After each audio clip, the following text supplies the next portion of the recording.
Kit went over to her, ready to dig a little deeper into this intriguingly closed-off woman. She asked, "Can I sit with you?" "I don't own the fire," Lone Wolf said. Then she added, "Go ahead." "What's for dinner?" Kit asked, nodding to the cooking pot in her hand. "Chicken-flavored rice," she said, surprising Kit by loosening up a little bit. "It's like no chicken I've ever tasted before, but I love it, even more now that I work so hard for all my meals every day." Kit crawled around the edge of the fire and grabbed her pack, then brought it back over to where Lone Wolf sat, with her back against the edge of the stone bench. She said, "I've got a Snickers bar and a packet of ramen noodles." Lone Wolf laughed, a few fine wrinkles appearing around her mouth. They enhanced her beauty, and Kit watched her openly. "I'm willing to bet you've got the melted remains of a Snickers bar." Kit smiled, then dug her food out of her pack. She opened the Snickers bar and nodded, then showed Lone Wolf the melty remains. "You're right. Oh well, beginner's mistake. It'll still taste good." She licked melted chocolate from the inside of the wrapper, and out of the corner of her eye, she saw that Lone Wolf's eyes were on her tongue. Interesting. "So, what's your real name?" Kit asked after a minute. "Or am I not supposed to ask that?"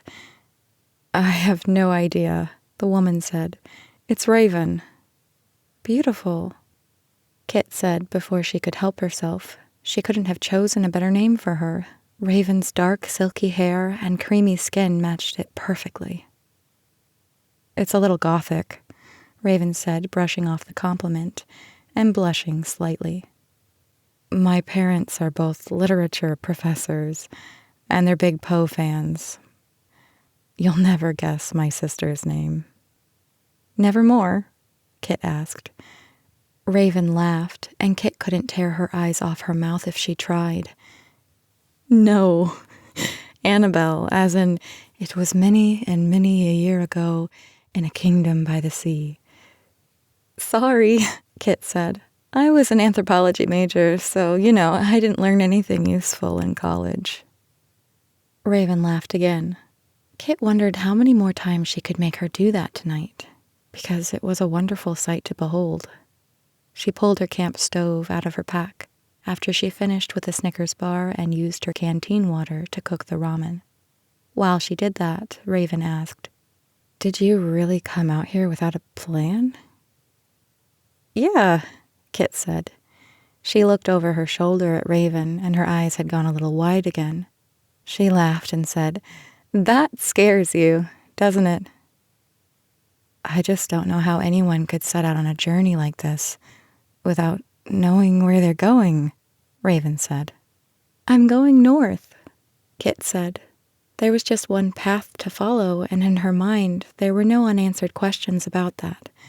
She smiled and asked, "Let me guess, you're the kind of person who can't go on vacation without a printed itinerary." "I can," Raven said. Then after a pause, she added, "I just know not to." Kit laughed again.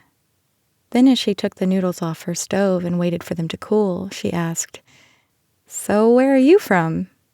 "Chicago," Raven said. "I've been on the trail almost 3 weeks now, and I'm going to do the entire thing."